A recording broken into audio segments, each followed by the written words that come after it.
Morning po everyone. Yan. Muli po ay magandang araw po sa inyo. Ngayon po ay February 23. Yan, February 23 po tayo ngayon. So kaya po napakahalaga na maunawaan po natin ang salita ng Diyos ngayon. Okay. Diyan po sa illustration na binanggit ng Panginoon ay habang po siya kumakain sa bahay ng isang publikano, ito po ay bahay po ni Libby. Kung tawagin po si Nathaniel o tinatawag kong Mateo. Siya po ay maniningil ng buwis. At noon, ang mga maniningil ng buwis ay mga publikano na tinatawag kung saan sila po ay mga makasalanan natin doon. Sapagkat sila po kumikita, alam po ba ninyo, pag nasa BIR ka, mas malamang ang korupsyon kaysa talagang singil ng buwis. So nag-i-increase. Kaya tinatawag po silang sinners. At ang sabi ko ng mga tagapagturo ng kautusan, yung mga legit, kung sila yung mga legal na mga interpreter ng kautusan, ang sabi niya, itong guro nyo, nakikisalamuhan sa mga ito. Then sinabi ng Panginoon na ang mga may sakit ay nangangailangan ng doktor.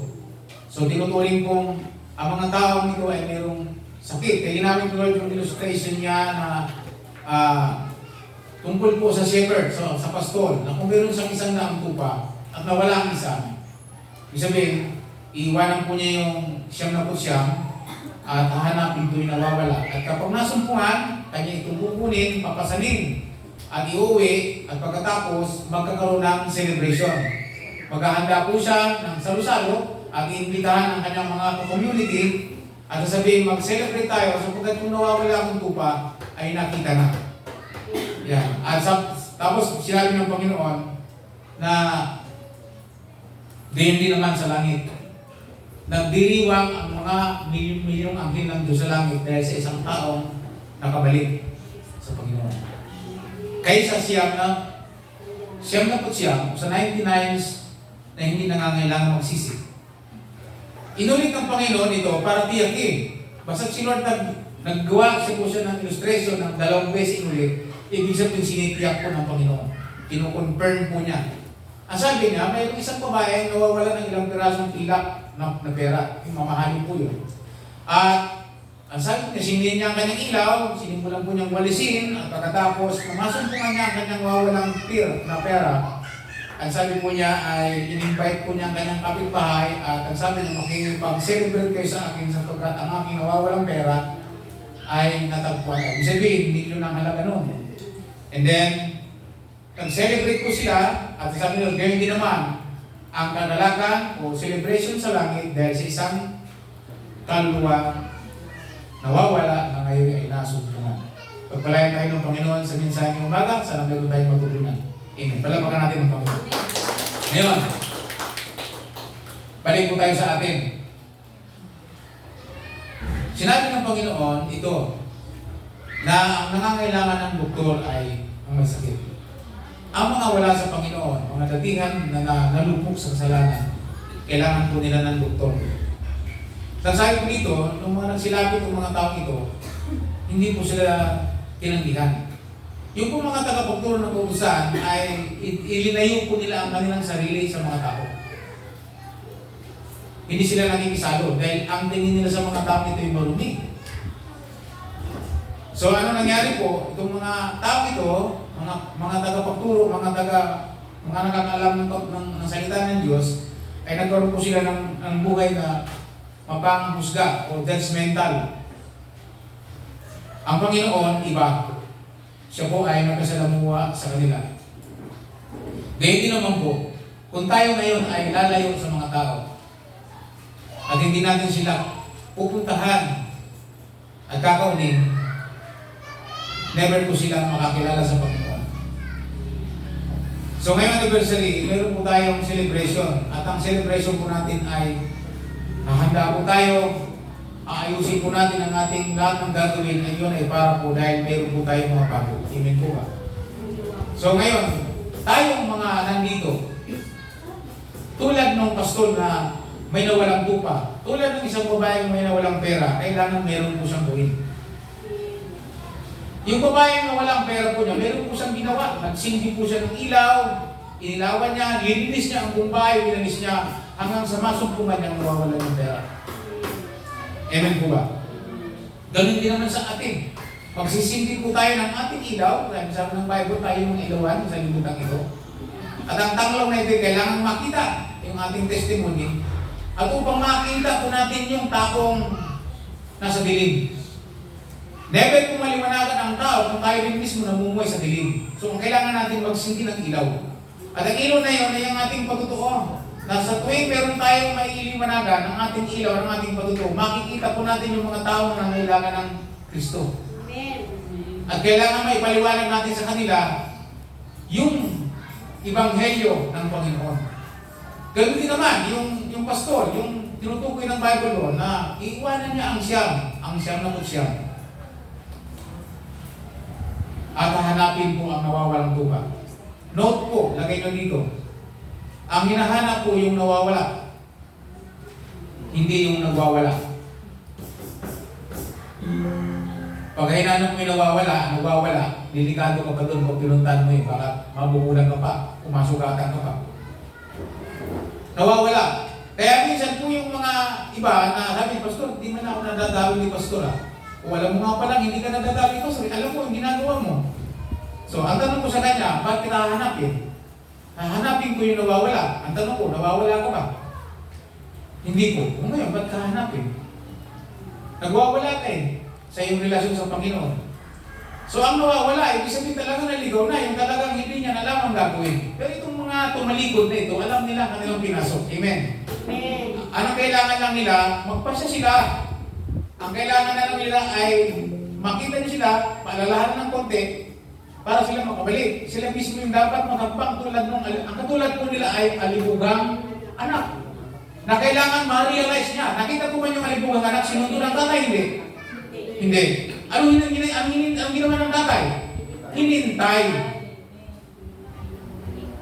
Doon sa anak na nagwawala. Pero yung nagwawala, hindi hinahanap. Pero yung hinahanap yung nawawala. Kaya sabi ng Panginoon sa kanyang mga alagad, binigyan siya ng karapatan, libutin nyo ang lahat ng pupuntahan nyo, at sabi, hanapin ninyo ang mga nawawalang tupa ng Israel. So, ibig sabihin, nawawala. Wala talaga silang alam. Kasi nawawala na Kasi kung alam nila, di makakabalik yun. Amen? So, may dalawang pong kategorya. Ang hinahanap, yung nawawala, hindi yung nagwawala. Pansinin po ninyo, minsan, yung sa parabola yung sa libugang anak, dalawang anak yun Kaya ang tawag ko doon, the parable of two sons. Yung isa talagang naligaw, kailangan niyang ma-realize sa sarili niya hanggang sa bumalik sa Panginoon. Pero yung naiiwan, na dapat responsable, nagwawala din. Kasi nung bumalik kanyang kapatid, imbis na ma-appreciate niya, hindi. Siya po ay nagtampururot. At hindi na nagselos, talagang nagkaroon siya ng sama ng loob. Dahil yung kapatid niya naglustay ng kanyang mana, nabuhay pa, kinuha na. Pagkatapos babalik, ano sabi nga ng taong ito, ay hindi man lang siya na ipaganda ng kanyang ama. Ang sabot ng kanyang ama, hindi ba't ang lahat ng akin ay sa iyo? Ibig sabihin, kung meron mga kaibigan gusto nyo mag-party, ba't hindi ka nagkatay? Namuhay ng miserable ang anak na wala pong understanding. Kaya minsan, kahit nasa loob ng alagad na, pero namumuhay na miserable dahil sa ganung ugali. Amen po ba? Kaya enjoy po nyo ang buhay. Sabi ko nakaraan, enjoy your life before you expire. So habang naghihintay po tayo sa ating pagyaw sa mundong ito, dapat matutunan natin gawin yung ginawa ng pastol, yung ginawa ng babaeng nawawalang pera. Gumawa po sila ng effort para itong mga nawawalang tupa ay makakilala sa Panginoon. So ngayon, para maisilang pong minsan ngayon, mayroon po tayong anibersaryo at gusto natin mag-celebrate. Ayaw nga po natin mag-invite ng mga mananampalatay na. Tayo lang, invite natin yung mga bago sa kaya natin. Kaya ngayon po, ang ating gagawin, meron po tayong gagawin, tulad ng babae na wala ng pera, tulad ng pastol na wala ng tupa. So every Tuesday, every Wednesday, meron po tayong fasting and prayer. O prayer and fasting. Tayo po ay mag-ayuno at manalangin para sa kaluluwa. Imagine mo kung ilang araw na lang tayo sa anniversary, meron na lang tayong 4 na linggo ng pag-aayuno. So ngayon po, yung mga target po ng mga tao, ipaalam nyo sa kanila. O sabi nyo, ipagpapasting kita. Gusto mong ipagpasting kita? Meron ka ba mga prayer request? At kung gusto mong mapatunayan, yung kakainin mo sa araw na yon, ibigay mo sa kanya. Ito ang katibayan ay ipagpapasting kita. Yung kakainin mo ngayon, ibibigay ko sa iyo. So pag umukay po siya, then yes, pagpasting po ninyo, magkakaroon po ngayon. So ito po nga, itong linggo na itong naparating, mga linggo na parating, meron po tayong 4 na linggo na lang. 4 na Webe o Merkulis na pag-aayuno para sa kaluluwa. I-offer po natin ito para sa kanila. At pagdating po ng anniversary, mag-celebrate po tayo, dahil dala natin sila sa Panginoon. At pag sila tumanggap sa Panginoon, bagong alagad iyon. Amen po ba? So kaya po, may sakripisyo. Una po sa atin, ang mensahe nito ay para sa atin ng mga alagad na meron tayong effort na gagawin. Sabi mo sa katabi mo, effort. Mag-effort po tayo. At ang effort po na yan ay maganda yan dahil hindi po madali yan. Pero mo hindi kakakain maghapon. So yung may mga maintenance, mamili na po kayo kung anong meal ang hindi mo kakainin. Basta talaga mayroon kang ginawa para sa Panginoon. Nandiyan po ba kayo mga kapatid? Gusto nyo maging masaya po? Tayo, sa harapan ng Panginoon, kapag mayroon po tayong nadala sa Panginoon sa panalangin at pag-ayuno. Alam po ba ninyo, nagdiriwang sa langit. At kung masaya ang Diyos, ang masaya ang mga yun sa kalangitan, dahil doon sa naligtas na yun, tiyak 100% masaya ang Diyos doon sa iyong ginawa para sa kaluluwa. So, kailangan po natin mag-effort para sa kaluluwa. Kaya nga po mamaya pagkatapos po ng service, after ng learnings, maiiwan po yung ilang mga disciples, yung mga pangunang disciples para po mag-meeting po tayo sa mga dapat gawin natin sa anibersaryo. Para po unti-unti na po, habang busy po kayo, hindi nyo alam, habang busy kayo, at ako'y walang ginagawa, ako po'y nag-isimula mag-unti-unti dyan. Para pagkadating po ng March, at ako'y na-busy po, sa 2 weeks na darating ng March, ay meron na kayong susundan sa pagtatrabaho dito sa campus. Para maghanda po tayo. Sino pong willing magdala ng kaluluwa ng tao sa anibersaryo? Yes. Ngayon pa lang po, ipag-ayunin na sila at ipanalangin. Fasting and prayer for the souls. At para pag-fasting, usapin mo. Tayo mo, pagpapasting kita, gusto mo, pagpapasting kita sa Panginoon. At ang katibayan na pagpapasting kita, yung kakainin ko, bibigay ko sa iyo. Yung aking kakainin ngayong maghapon na to, sa iyo. Hindi ako nag-skip ng pagkain, ikaw nang kakain. Amen po ba? Gusto niyo pag ayaw ng isang tao, puntahan mo, dala mo ng pagkain. Sabihin mo, ito yung kakainin ko ngayon, ibibigay ko sa iyo. Pagpapasting kita para sa Panginoon. Andyan po ba kayo mga kapatid? Offer your fasting in prayer for the souls. Andyan po ba kayo mga kapatid? Napakalaga po ito. So imagine, kung bawat isa sa atin po ay pinagpala ng Panginoon at nakapagdala ng isang kaluluwa sa araw ng anibersaryo, masaya po yun. Dapat po tayo mag-celebrate. Mag-celebrasyon po tayo, ayusin po natin, pati po mga pagkain natin, ayusin po natin. Andyan po yung mga kapatid, wag po niyo hantayin na sila'y mamatay nang wala sa Panginoon. At least meron po tayong ginawa para sa kanila. So sino po yung ipagpapasting? Yung pong nagwawala, wag. Hantayin mo, panalangin mo na lang sila na dumating sila sa tinatawag na realization. Kasi alimugan sila eh. Prodigal sila eh. Pag sinabing prodigal, namumuhay sa sariling gusto. Sila yung kumanganta ng ito, ang gusto ko, anong paki mo? Diba? Sabi yun ng kanta na, anong paki mo? Sa long hair ko. Di ba meron kanta ganyan? Gusto niya ito eh. So, ibig sabihin, kung ayaw magpa-control sa Panginoon, bakit mo pupuntahan na ako sa akin? Alam niya na yun eh. Dumating, ipanalangin natin, ang prayer natin sa kanya is this: Lord, dalangin ko po. Lubin po ninyo na ang mga nagwawalang ito, dumating po sila sa realization tulad ng alimugang anak. Para sila makabalik. At pag bumalik sila, i-welcome natin sila. Maghahanda kami, magpapatay kami ng patabaing tupa. Amen? Kaya kung mayroon po mga lamig at bumalik, dapat po talaga paglinggo, mag-celebrate po tayo, magpahanda tayo. Magbili tayo ng cake, magbili tayo ng kung ano-ano. Kung gusto ng litson, bakit? Bakit tayo anong mayroon? Meron, kasi nakabalik ka kayo. Dapat ganun pala eh. Pag may mga lagad na dati na, malako, matibay, tapos biglang di ko sinasabing backslide, nanlamig, nagwala, at nagdesisyong bumalik sa Panginoon, dapat padalagang, ano daw? Ano ni Nico? Maglitson. Magkainan tayo ng walang ano po. Tapos pagdang, bakit? Anong meron sa church? Anong meron sa campus?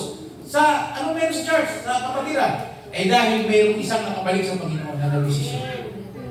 Pero, sa atin ngayon, hindi natin sila hanapin. Hindi natin sila susunduin. Pag na-realize nilang bumalik, i-welcome natin. Amen. Anong ginawa ng tatay? Sabi doon, nung matanaman niya, siguro gumamit pa ng lagarabis na ba? Anak ko yun, speed. Kita-kita niyang galaw. Mula pagkabata, kilala ng tatay anak niya eh. Anak ko yun. Malayo pa lang. Ang sabi, naglakad na ang tatay at sinalubong na at kanya itong niyakap. At nagpahayag ng restoration. Sino po restoration? So ganun po yung mga nagwawala, yung mga na-realize nila. Pero itong nawawalang tupa, wala pong realization sa kanila. Hindi kayo? Kailangan silang ipanalangin at ipag-ayuno upang makilala nila ang kanilang kalalagay sa buhay. So kaya mga kapatid, kung meron po kayong iniisip na mga taong dapat mauna, ay yung mga taong dapat natin pag-ayuno at panalangin. Huwag po ninyong gawing secret. Makipag-commitment po tayo. Ano sabi ng Matthew? Nasaan ang dalawa kayo mag-usap. At sinabi mo, ipagpapasting kita. Then, naumokay siya. Do it. Pagkatapos biglang sabi, sa anniversary, invite kita. Malay mo, lubin ng Panginoon, pagdating ng anniversary, na-realize niya, nakilala niya ang Panginoon, tatanggap siya sa Panginoon. Yes, success na. Ano na ang gagawin mo? Na-reach na natin siya. Umabot na tayo sa reaching. At pag na-reach na sila, anong kasunod? Ang kasunod ay equipping. Sino man equipping? Wala kang mai-equip kung wala kang na-reach. At ang pag-reach ay nagsisimula sa panalangin at pag-ayuno personal sa tao. So ito yung time na makita natin na once nagkaroon tayo ng harvest event, ang anniversary po natin, harvest event, ay kailangan ngayon pa lang magbabas tayo sa harvest. Magbabasa tayo. At ang ating magbabasa, una, panalangin at pag-ayuno. Inyan po kayo mga kapatid. Hindi tayo dadami kung wala pong magagawa ng effort. Hallelujah. Amen? Hindi po tayo dadami, hindi tayo papapalain ng Panginoon kung lagi lang tayong bubutas ng upuan. Pagpapalain tayo ng Panginoon kung lahat sa atin involved sa panalangin pag-ayuno para sa kalima. At pag naunawin, mag-celebrate tayo. Amen po ba? So ngayon sa anniversary po, bibilangin po natin yung mga taong tumanggap sa Panginoon. At pag nabilang natin, i-invite natin sila. So dapat po, another celebration. I-recognize natin sila. Another celebration at i-condition natin sila sa ID para na tuloy-tuloy ang kanilang process sa paglago. Amen po ba? At nang hindi na sila mawala. Andyan po ba yung mga kapatid? So tayo mga nasa process, especially, tayo mga na ID, ilalo yung mga nakatapos, it's time na magamit po natin ang ating sarili. Simple lang po yan, hindi naman lagi. Meron po tayong 4 weeks, meron po tayong 4 na Wednesday para po ipag-ayuno natin ang mga taong ipapadalangin natin sa Panginoon. Remember, prayer and fasting for the souls. At enjoy po yun. Masaya po yun, mga kapatid. Yung tatay ko po, ay kausap ni Jane kanina. Ang sabi po niya, parang hindi na siya magtatagal. Ang sabi ni Jane, tatagal ka pa. Bakit sinabi ni Jane na tatagal ka pa? Takot din yung sa gastos. Ang iniintindi, alam ko ang iniintindi, hindi talaga yung kundi ay yung gastos na iiwanan. Yung another 45,000 and everything. So ang dapat doon, pagpasing na talagang pagpalain ng Panginoon, umabot talaga sa ganun. Kaya sabi ko, ang buhay ng tao hahaba sa pamamagitan ng karunungan. Kawikaan chapter 9 verse 11, sa pamamagitan doon ng karunungan galing sa Diyos, hahaba ang buhay. Sabihin, ngayon pa lang, gamitin natin ng wisdom. Tulad si sister, operahan daw. Tama yun. Sapagkat karunungan po yun. Panalangin natin ang proseso ng kanyang ginagawa para humaba ang kanyang buhay at makita po niya ang purpose doon sa kanyang buhay. Hindi na ako magpatuloy. Bago man lang sa gawin ng buhay mo, hindi nang takdang panahon. Amen po ba? Hindi pa niya takdang mamatay. Meron pa kayong gagawin. At gayahin natin ang pastol at ang babae na wala ng pera. Mayroon po silang effort na ginawa. Unang effort na ginawa ng babae, nagsindi po siya ng kanila. Pangalawa, ginulo niya ang kanyang bahay. Siyempre, pag maglilinis ka, lahat maaalis sa pwesto. Upuan na yan, tanggal yan. Kasi baka nandyan. Ang aparatur na yan, tanggalin niya, baka nandyan siksik. Ano ba? Diyan sa ilalim ng kama, baka nandyan, tanggalin yan, walisin niya, baka nandyan. Ano ba? Lahat yan, nagulo ang buong bahay. Gusto nyo mag-effort, guluhin po ninyo yung buhay ng tao. Nandyan po ba kayo? Sabihin mo sa katabi, handa ka na mamanggulo? Guluhin po ninyo yung bahay nyo. Yung pinanalangin mo, sabi na, sister, nandito ako upang guluhin ang buhay mo, ipag-aayon natin kasi kita at papanalangin. Ito yung pagkain ko sa buong araw na to, ito ibibigay ko sa iyo. At ito yung katibayan na pinagpapas kita kasi kakainin kong buong maghapon, ibibigay ko na sa iyo ngayon. Guguluhin mo yung buhay mo, makilala mo lang sa Kristo. Amen? Are you ready? Yung babae, ginulo niya ang bahay niya eh. At sa kanyang pagwawalis, sabi niya, di ba, ginulo niya, inanap niya, at pagkatapos nagwalis siya, at sa kanyang pagwawalis, nakita niya, ay, ito ka pala. Then, pagkatapos, natapos ba doon? Hindi. Ano pang effort na ginawa? Sabi mo sa katabi mo, naghanda. Diyan tayo mahina eh. Ang maghanda, pero makikain, ang bilis natin. Hello! Pag may handaan, kahit hindi imbitado, punta. Ang hirap na. Pang-alagad na ng Panginoon, pero gano'n lang. Okay lang yung makikain, pero ang sinasabi ito, nag-effort. Nag-effort ng babae, naghanda. Sabi mo sa naghanda. Naghanda. Kaya dito sa campus natin, may mga pangyayaring hindi natin alam. Minsan may nagluto ng pansit yan. Ano mayroon? Eh kasi may nakabalik. Mag-enjoy tayo. Amen po ba? So sa anniversary po, marami po tayong celebration. Dahil po yun ay anniversary ng church. Pagkatapos, dahil may mga bago tayong atay. Pagkatapos po yun ay aking kaarawan po yun. Birthday ko rin yun. Nagdagdag ng aking 1 taon na naman. Ibig sabihin, patanda na naman. Andyan po may birthday. So dapat talaga mag-celebrate. Kaya ngayon, ang desire ng aking puso, every Merkulis, may tao po tayong kinakausap para lang po ipag-fast. Andyan po ba kayo? Ready po ba kayo sa sacrifice na ito? Ngayon pa lang po, pag iniisip nyo pa lang, pagpalayan nyo ng Panginoon. Alala ko si John, nung nakarang Merkulis, fasting, nagtatrabaho. Ika po. Dati kasi, sanay yan mag-fasting. May fasting din yan weekly. Once a day. Dry fasting din. Ngayon, nanunumbalik po siya sa ganun. Huwag natin gawin lang yun na mag-fasting na wala namang purpose. Sayang yun. Huwag kang mag-ayuno na walang purpose. It's useless. Dapat pag nag-fasting tayo, may purpose. Kaya ng fasting at may kasamang prayer, may layunin. Kaluluwa ng tao natin hinihingi sa Diyos. Amen po ba? Ready po ba kayo sa prayer and fasting? Gawin po natin yan para sa kaluluwa. At yung gagawin po natin ay hindi mawawala ng bunga. Mayroon pong bunga yan kapag ginawa po natin ng buong puso yan. So ngayon po ay i-record po natin yan kapag sa anniversary mayroon pong dumating sino bang nakakay, sino nag-fasting para dyan, pupunin po natin yan. At pag nagbunga po yan at tumanggap sa Panginoon yan, kaya mapakuha ko po yan sa mga lahat ng pangalan sa anibersaryo, yung kung sa entrance, kung sila po kukuha po dito. At i-record po natin yan kung sino-sino po ang sitanggap sa Panginoon para po sila i-monitor para sa equipment. Ready po ba kayo mga kapatid? Okay, so ngayon, ang mensahe po natin ay tungkol sa reaching. Sino po reaching? Ang pag-abot sa kaluluwa.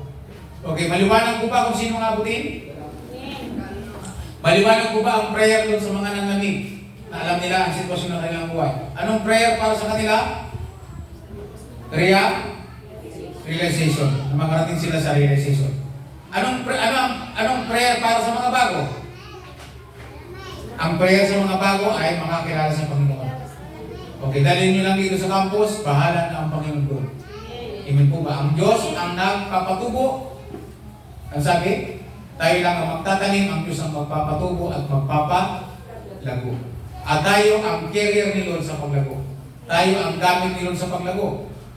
Ang pastor at ang kanyang mga alagad ang carrier ng paglago ng iglesia dito. So kaya ngayon, kayo po ay minamanduhan ngayon sa biyaya ng Panginoon na ibiwan kung na gusto mo maging kasama ka sa paglago ng iglesia nito, ng church ng Panginoon, ang iyong pagsasakripisyo sa panalangin pag-ayuno, ang pagdala ng kaluluwa ay malaking bahagi. Amen po ba? Yes. Kita po ninyo, maraming salamat sa Panginoon. Si sister, makakadalawang linggo ng dalo. So, biyaya ng Panginoon. Pag iyan ay naka-recover, may magtuloy-tuloy. Amen po ba? Purihin ang Panginoon. Ang mahalaga po doon, makilala niya ang personal ng Panginoon. So, salamat sa Diyos. Ang lahat ng ito ay ating pinagpapasalamat sa Panginoon. Handa po ba kayo ngayon na magdala ng kaluluwa? Yes. Ang una po natin gawin ay hanapin sila. Pag-fasting po natin sila. Anong gagawin? Gumawa po ng effort. Gumawa po tayo ng, ibig sabihin, magtrabaho po tayo, magpagalang po natin. Kung gusto natin makita yung mga nawawala sa buhay natin, pagpagalan po natin. Kasi pag hindi po natin pinagpagalan, matutuluyan siyang mawala. Andyan po ba kayo mga kapatid? So, sana po itong minsan ng umaga ay mag-strike sa puso natin kung sino-sino po ang ating ipagpapasting na gusto po natin dalhin sa Panginoon. Remember po, kung sa church natin, yung mga taong lamig, ipag-pray po natin sila sa araw-araw natin panalangin kung dumating sila sa realization. Halimbawa si Ate Bing, may pinag-pray po siya. Ang prayer ng Ate Bing ay, Lord, dalangin ko po na sana dumating po sila sa realization. That's the only thing you can do.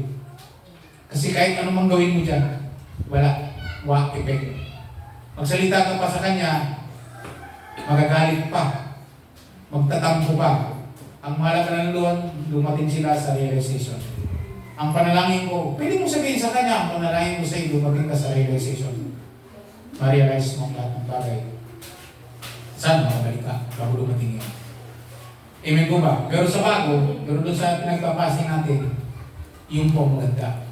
Sa bagong i-reach natin sa Panginoon. Amen po ba? Siyempre, natural, yung mga tumalikod, yung mga nanlamig, hindi maiwasan ang disaster sa kanilang buhay. Huwag natin pigilan. Tanda po ninyo mga kapatid. Yung mga nangyayaring disaster sa buhay ng mga nanlamig, huwag mong pigilan. Hayaan nyo silang dumating sa ganun. Kasi kung wala po ganun, hindi sila matututong bumalik sa Panginoon. Ngayon yung bago, ang pag-uusan natin ng pansin. Kasi minsan napokus tayo sa mga dati. Nauubusan pa lang natin sa kapapanalangin sa kanila, nakikita natin walang answer. Why? Nakalagay kasi sa Bible, dapat nilang ma-realize. At ang prayer natin sa kanila, ma-realize nila. And then, saka sila makabalik. Amen po ba? Tanongin mo si Brother John, Bigsaida. Bakit bumalik? Dumating po siya sa realization. That's the key. So, ganda example. Pero yung, sabihin ko siya na kung ano, hindi walang epekto yun sa kanya. Tanongin mo siya. Dumating siya sa realization. So, my prayer, ang prayer ko sa kanya, Lord, dumating po siya sa realization. That's my prayer, Lord. So, sa bago, kailangan talaga namin sila ipag-fasting at ipanalangin sa Panginoon. Na sila i-reach natin. Na mga naman ang gospel. Kasi po sa anniversary, ang mensahe po natin, gospel. Gospel po talaga. Ibang hilo talaga. Hanggang sa tanggapin nila ang Panginoon. So nagtatrabaho po tayo ngayon para doon. Sana po tulong-tulong tayo. Mamaya pagkatapos ng service, mag-usap po tayo ng gagawin natin po sa mga sa anniversary para maging maayos po tayo lahat. Ready po ba kayo? Meron po ba kayong learnings? Ngayon? Okay, sino po handa mag-effort? Okay, huwag kayong mag-alala, kayong mga payat, matatabay kayo ng Lord pag gumawa kayo ng fasting. Amen. Yung mga nakatakot pag-fasting, huwag kayong matakot, walang namamatay sa fasting. May namamatay sa fasting na walang karunungan. Imagine mo si tatay, kailangan pa natin pag-pray sa Lord, magdagan ng buhay, di ba? Ngayon ay tatanggalan lang po siya next week ng catheter. At sana nalubi ng Panginoon na mag-normal siya para hindi mahirapan tayo. Amen. So mga kapatid, may namamatay sa pag-break. At totoo nga niyan, marami namamatay sa nakakain. Kasi kakakain natin, nagkakasakit tayo. Especially po pag tayo po ay edad na ng 40 pataas, dapat naghuhulos din na sa mga kinakain. Kasi doon tayo nagkakasakit. So kung sa kinakain natin tayo lumalakas, pero pagdating natin ng may edad, kailangan na mag-alamin kung ano yung mga healthy foods para hindi tayo nagkakasakit. Kaya yung malalakas sa kain, madaling magkasakit. Amen po ba? So fasting po tayo para sa kaluluwa at yan po may bunga. Amen? So are you ready sa trabaho, sa effort? Amen? Nakita ko si Rosa, nakangiti, pero para sabi niya, Diyos ko po. 4 na linggo pa ito pang biro mo, 4 na araw ang bubunuin niya. Hindi naman sunod-sunod dyan. Linggo-linggo lang isa. Okay. Gusto niyo maligtas ang inyong pamilya, mag-effort na po kayo. Kay Lord, alam ni Lord ang puso natin. Sa abundance na po ng heart natin yan, makatuon. Hello. Sintas mo kamay na may gustong ipanalangin din pa kayo, no? Si Marlene, di ba tingin sa akin, Pastor, may trabaho ka na, nahihirap kayo mag-ano dyan na fasting. Sa inyo po yan, kung gusto nyo magkaroon ng bunga. Hello? Amen po ba? So, okay, this is the opportunity. Sila po opportunity. Pagkakataon natin ito, na sila ay may panalangin rin na pag-ayuno. Habang may opportunity, anong gawin? Sungkaban sila.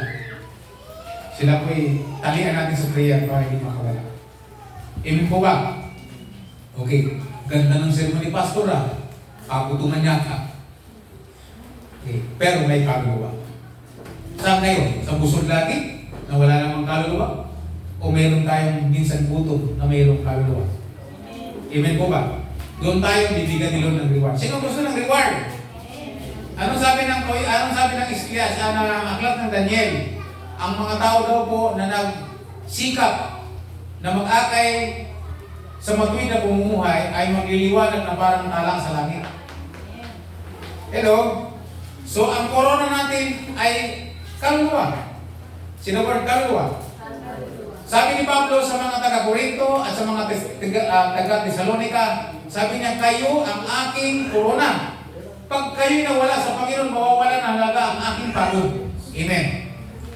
Ako iniisip ko parang nawala ng halaga ang pagod ng tatay ko sa Bicol. Pero nung si tatay magkasakit, naglitawan sa Facebook at nag-offer ng prayer. May nasa Batangas, may nasa Bicol, may nasa Manila. At sila po nag-offer ng prayer. Sabi yung mga naakin ni tatay sa Panginoon. So nakita ko, hindi pala sayang. Ang problema lang, hindi po niya na-manage ko yun.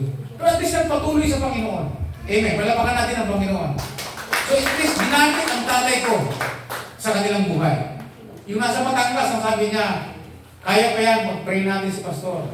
Siya ang ginamit ni Lord sa aming buhay para makakilala sa Panginoon. So, fasting, prayer. Gusto ba yan? Sabi ni Pablo, kayo ang aking corona. Tingnan mo ang katabi mo, mayroon na bang corona? Tingnan mo yung corona. Kung mayroon na yan. Ilan ang ngipin? Dati kasi may corona tayo dito na wala din. Tinatanggal natin. Di ba ang corona maraming ngipin? Ilan kaya dyan ang kaluluwa? So, ibig sabihin ni Pablo, Apostol Pablo, kayo ang aking corona sa pagharap ko sa Panginoong Hesus sa araw ng paghukom. Kayo ang aking maliwanag na corona. Sino ba crown?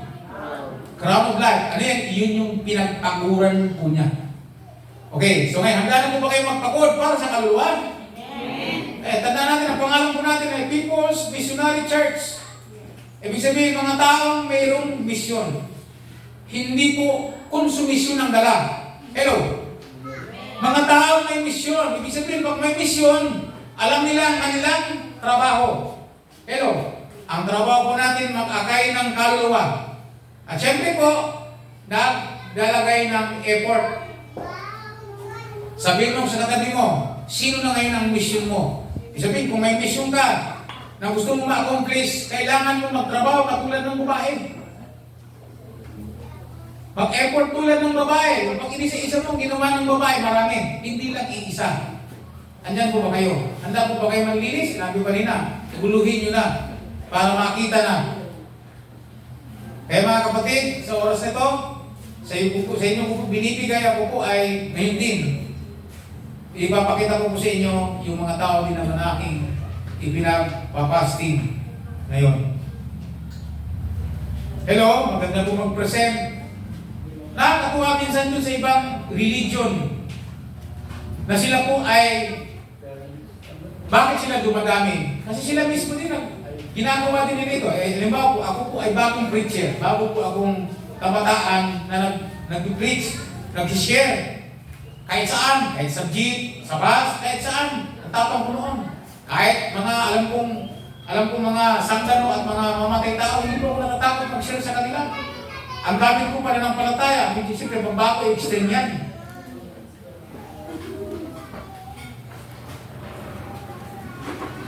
So ako po ay nagsimulang mag-share. Ako po ay nagsishare. Okay bago? Nagsimula po ako mag-share ng salita ng Diyos. At hindi po ako natakot. Naalala ko yung mag-share ako ng salita ng Diyos sa bus papuntang Nueva Ecija, sa Baliwag. Napatanggap ko sa Panginoon yung tao. Iyak ng iyak ko nga eh.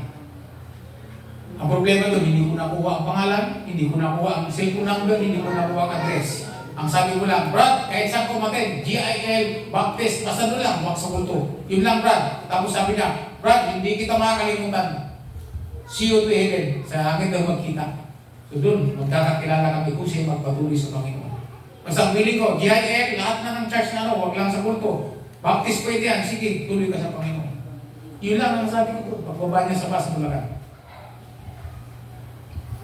So pagpagamit tayo sa Pagod po tayo para sa Panginoon, at yan ay may bayad. Kung alam po nyo kung ano mayroong bayad, kaluwa. Babayaran ng Panginoon. Naalala po ba ninyo yung preach ko na nakaraan? Na sabi niya, hinog na ang anhin, ngunit ko kunti ang magagawa. At naalala po ba yung preach ko na nakaraan, na yung nagtanim at yung nag-anim, mayroong? Nakalimutan po ba nyo? Reward pa, nakalagay doon. Ano nakalagay sa Tagalog? Yung daw po nagtanim at yung nag-anim, mayroong? Kagalakan. May kagalakan. Hindi. Consolation yung kagalakan. Price. May price? Hindi po price na nakalagay sa Tagalog eh. Bayad. May bayad. Okay, gusto mong bayad na malaki para pagpalain ka ng Panginoon, kaluluwa may bayad. Yun ang may malaking sweldo. Kaluluwa. Kaya po ako nag-decide po ako na ako po ay ilagay sa YouTube, maglagay sa Facebook ng salita ng Diyos kahit pa paano may makakilala sa Panginoon. So sana po, yung umaga mapagpalaki ng Panginoon. Congratulations sa inyong pong pagpapagal, fasting and prayer para sa mga kaluluwang inyong pong target. Pagpalain tayo ng Panginoon. Congratulations, palapakan natin ng Panginoon. Okay, nalangin tayo. Father,